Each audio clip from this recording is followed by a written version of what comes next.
Right to this, a suggestion via a channel member. Let's go and jump into it. Now, let's see where this takes us. Anti-ICE protesters bringing violence to America's streets, but Democrats are refusing to help. Yeah, and we're talking about the chaos that has broken out in Portland, Oregon, and in Chicago.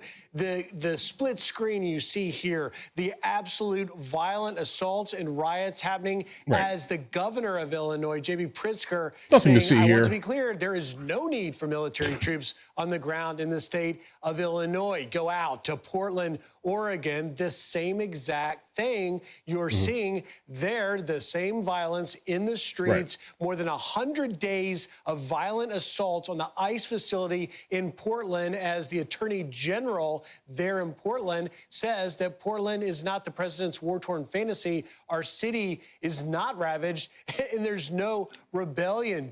Okay, hold on. Wait, hold the phone here, guys. Now, listen, is Portland like completely war-torn? No, guys, it's not. But the problem here is that this is happening, right? Like, we see the things that are actually happening. Is your city ravaged?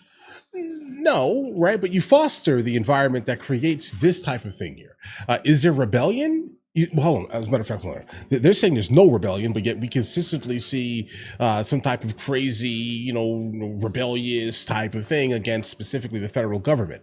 I hear what you're saying, bro, but like specifically when it comes to the rebellion aspect of things, you should probably do a little bit more to at least aid the federal the officers there that are being bombarded by Antifa and their cohorts. Joining us now, DHS Secretary Kristi Noem. Madam Secretary, we just showed our viewers exactly the reality of what's playing out, and then the rhetoric of the Democratic leaders, and it seems to tell two different stories.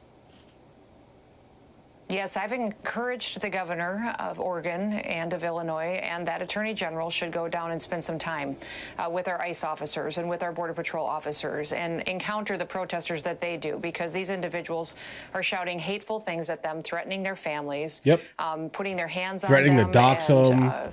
Acts of violence are occurring on a regular basis. So they're just sitting far away in safe facilities, some of them with protective detail, which is a very different situation than trying to clean up the streets and help protect the families and the victims of these criminals that have been roaming for far too long.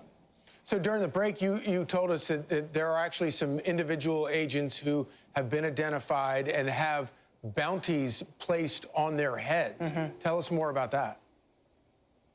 Yeah, absolutely. Well, we had a really strange incident yesterday where we had a caravan of 10 different vehicles that were following our Border Patrol agents and officers that were out there on the streets surrounding of Chicago. them. And they had followed them and gotten them cornered, pinned them down. And then our agents, when getting out of their cars, they tried to run them over and had semi-automatic handguns on them, to where our agents had to protect themselves, and shots were fired, and an individual ended up in the hospital that was attacking these officers. Very dangerous situation. And then in that situation as well, this individual had threatened them previously and had told them that they all needed to go down and shouted expletives at them. So our intelligence indicates that these people are organized. They're getting more and more people on their team as far as attacking officers, and they're making plans to ambush them and to kill them. We have specific officers and agents that have bounties that have been put out on their heads. It's been $2,000. Like the ones that choose to like have no masks on, or they figured out who it was. So for example, you have Gavin Newsom out in California, and they're like, bro, go ahead and take the masks off. It's completely fine. Nothing's going to happen. But yet we're now talking about bounties being placed on government officials here, guys. A little bit wild here. I'm going to point this out here. I definitely have to, I can't just move on here. The Democrats, when they speak about firearms, they tend to call everything an assault rifle, even though that's not really like a specific weapon, right? They say, the AR is an assault rifle. That's an Armalite rifle, but that's not the point here. Just like how she's saying semi-automatic, guys, almost all guns that people carry are semi-automatic. So just say it's a gun, right? Don't try to use like a caveat to basically make it seem worse than it is, unless they're carrying around like a 6-shot revolver, bro. I mean, I'm sorry to tell you. That's a semi-auto. To kidnap them, $10,000 to kill them. They've released their pictures. They've sent them between their networks, and it's an extremely dangerous situation and unprecedented. So we've put protective detail around those individuals, and the change families, some of our hopefully, operations to keep our officers safe. But make no mistake, this isn't just about protesting free speech, or that they don't like that people out here are upholding the law of our country. They're actually going out there and saying, kill these people and we'll give you this much money to do it. Well, and Secretary, I want to stay on the bounties. Who is issuing the bounties? I know that you guys are looking into groups like Antifa. Is it linked to that, or who is issuing these bounties? What do we know right now? Well, I'm going to be careful what I say because we have investigations going on. And right, you can't let people know. So I'm not going to give you specific officers, although they have been targeted towards specific officers and released their phone numbers or released their pictures. But it is gangs, it is cartel members.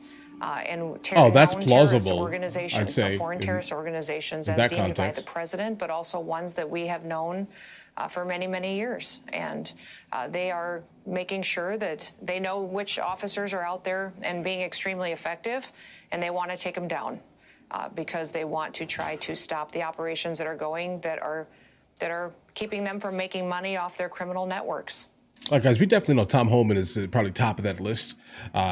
He has already kind of come out saying that he's gotten all types of crazy threats. Do you have any evidence that those same cartels are actually helping fund some of the protests themselves in terms of turning people out?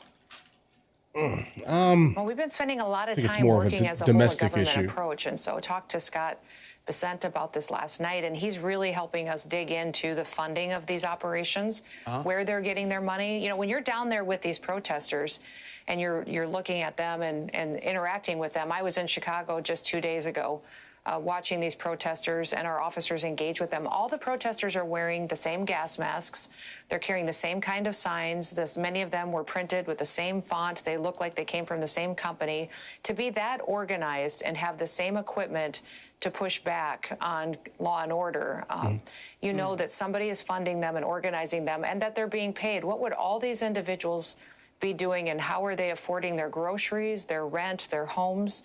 When they're down on the street protesting at 8:30, 9 o'clock in the morning and spending all day there just screaming horrible things at law enforcement, putting their hands on them and violating our laws. Well, yeah, guys, I can tell you this really quickly. I remember the Tesla protests, right?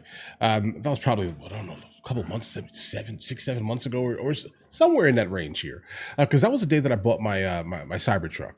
And I knew specifically, I was not, how about this here? I wasn't even thinking about buying a Cybertruck. Let's just say this year, up until that specific day when I saw the protesters. I was like, let's go ahead and buy one. And literally, I pulled the trigger that day. I was like, we're gonna go ahead and do that. And I remember seeing this, and I remember seeing there was like a mini bus that people were packing out of to basically line up, and I was just like, bro, who's organizing it? Like in my head, I'm like, this is crazy. Right? This is not just, I'm going to go ahead and protest. No, you guys got together somewhere in some type of super secret group that was funded enough to have a little white, mini bus to bring you to one location. You stay there for 45 minutes. You get back in, right? And then you go to another location. Right? And it was just like, bro, what is going on here? Like, you don't see how that makes whatever ideals that you're basically trying to kind of maintain kind of fickle. Like, they feel fickle. You don't really mean these things. You can't mean these things. You're just getting paid to mean them. That means you sold yourself for the most part to anyone that could afford to basically give you lunch, $10, $20, and a bus ride. You sold yourself out. It's crazy. And what's for the life of me, I can't understand, Madam Secretary, and it was just weeks ago here on this couch, I asked you how concerned you were that one of your agents could be killed. In that time, since I asked you that, we have had bullets fired into the Dallas facility there, claiming the lives of 2 illegal aliens that were in custody, with your agents running into the fire to try and protect those detainees. And just 2 days after that incident on the streets of Chicago, there in Broadview, where all of this is happening, you have people chanting, shoot ICE, kill ICE. But for the life of me, I cannot understand why Democrat politicians and local leaders like Chicago's Mayor Brandon Johnson is literally calling you essentially a liar when you make the case that your ICE agents are being attacked. Here's a little bit of what he had to say. I want to get your response. Brandon Johnson? She has no idea what she's talking about. You know, the Trump administration, they are completely delusional right now. And what they are promulgating in this particular moment are not just unconstitutional measures, but they're dangerous and reckless, and it's antithetical to who we are as a nation. Madam Secretary, your reaction to that? Brandon Johnson, guys. Well, Brandon let's remember Johnson. that mayor has a less than 6% approval rating in Chicago. So the people who live there, less than 6%, think he might be doing somewhat of a good job. Overwhelmingly, that man is a failure. He's a failure for his people and hasn't stood up for the victims of the crimes that have happened in his city. So we're going to keep doing our work. Every day when we're there doing our operations, when I'm there with them, people on the streets are clapping as we do our work. They're clapping as these officers are arresting these bad criminals. And out of the 12 that we arrested during the short period of time I was there, 6 of them had criminal records in their backgrounds that the state had arrested them and just turned them loose on the street again for assault, for weapons possession, for robbery. Those individuals now are off the streets thanks to President Trump, not thanks to that mayor who's delusional at best. Delusional at best. Yeah, I agree, guys. I'm not a super fan of Brandon Johnson, specifically when it came down to kind of how he handled the migrant crisis and how he basically disregarded the people who basically put him into office here. Yeah, guys, I'm not a super fan. It didn't make any sense here. Like, listen, you got elected from a place where there are a lot of people that are absolutely miserable, that needed things. And then when you say, then when people ask you, why can't we get things done in this place? Like, why can't we fix certain things? We don't have the money for it. We can't do these things, right? Like, we can't fix that building. We can't reopen that school. But no, when the migrants come, now you're just like, oh, you know what we can do? We can reopen that school as basically an emergency migrant shelter. Bro, are you crazy? These people that are in some of these like torn areas, desert type areas. What are they experiencing? They're experiencing a literal desert while paying taxes, right? Like, not like the Mojave Desert, but you get what I'm saying here. Desert meaning economic desert, food desert, education desert, all these things, because everyone has left the area. People are just there just living, right? They put you in the office because they think you're going to be actually kind of make it so the budget can actually affect them also. And then you defecate on them, basically.